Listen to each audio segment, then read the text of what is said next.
Okay, so we've talked about the 5 forces here. You've got an industry that you know is either high profit or low profit. In other words, it's performing above or below the economic average on whatever criterion that you've selected here. If you've got an attractive industry, your mission is to explain why all 5 forces are low. In other words, there's only one way to have a high profit business, and that is for all 5 forces to be low. We're looking historically at profits and saying, okay, why is buyer power low? What is it that's kept the threat of substitution, supplier power low? Why is rivalry abated here? Why is it low? Why is the threat of entry low?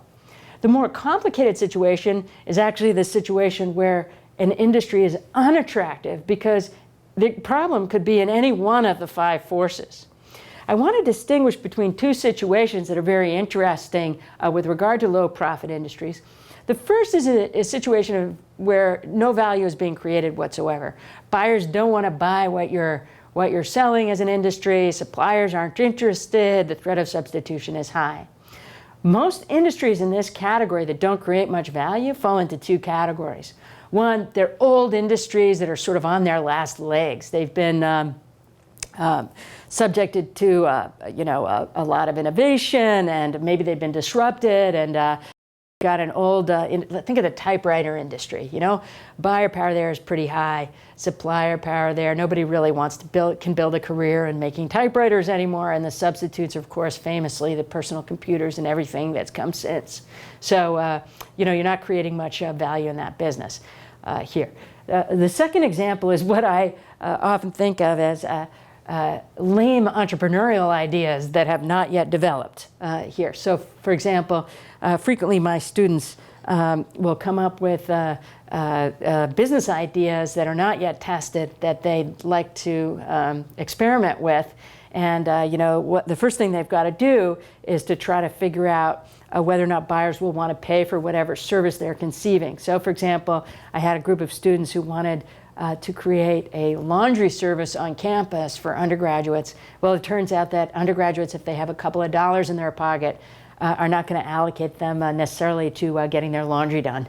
So it turned out that even though that might have been a business that would have created a lot of social welfare on campus, you couldn't say that that was an attractive industry to enter because buyer power there was just too high. There wasn't interest in the business from the buyers that they were targeting here.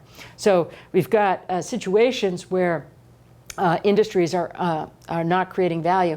In those situations where buyer power or supplier power, the threat of substitution is the problem, like typewriters or laundry on campus, it doesn't really matter what rivalry and the threat of entry is because you can't really do very well regardless. In other words, even if rivalry is low and the threat of entry is low, if buyers don't want to buy what you're selling and suppliers won't work with you and the substitutes are strong, it's very difficult for an industry to recover. The industry is sort of structurally unattractive and very difficult to change.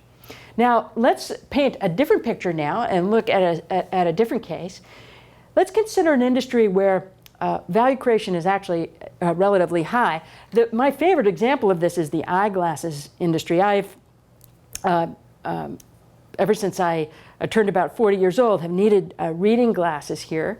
In fact, this is incredibly important to my productivity. And historians have documented that eyeglasses are crucial to the productivity of the workforce generally here. I paid about $2 for these reading glasses at Walmart. This is a situation where the value that's created by the product and by the industry is extremely high. In fact, if eyeglasses such as these had never been invented, I would pay a lot for them. I would really, I imagine I would pay more than I paid for my car in order to get my hands on the first pair of eyeglasses that were the appropriate prescription for me. My buyer power would be very low because my price sensitivity would be so low. And of course, my bargaining strength would be low by construction. I've said that these things hadn't been invented yet. The value created by this industry is relatively high in structural terms. The problem here is there's so much rivalry and the threat of entry is so high that the incumbents in the business can't make very much money. This is just extruded plastic. It's extremely simple to do. I probably could even do it in my garage by just buying some plastic pellets and experimenting enough. I could probably make a pair of glasses on my own over the course of a weekend. You know, the idea is that it's not hard to get in. The technology is well diffused. What it takes to be successful is relatively minor. So you've got a lot of entry and a lot of rivalry among eyeglass manufacturers that creates the conditions for unattractiveness here. In other words, value creation's there, but there's too much competition. That's a difficult situation to be in. Often you will see companies that will enter unattractive industries that create a lot of value with the intention of restructuring them, you know, trying to reduce the threat of entry and reduce rivalry to their advantage.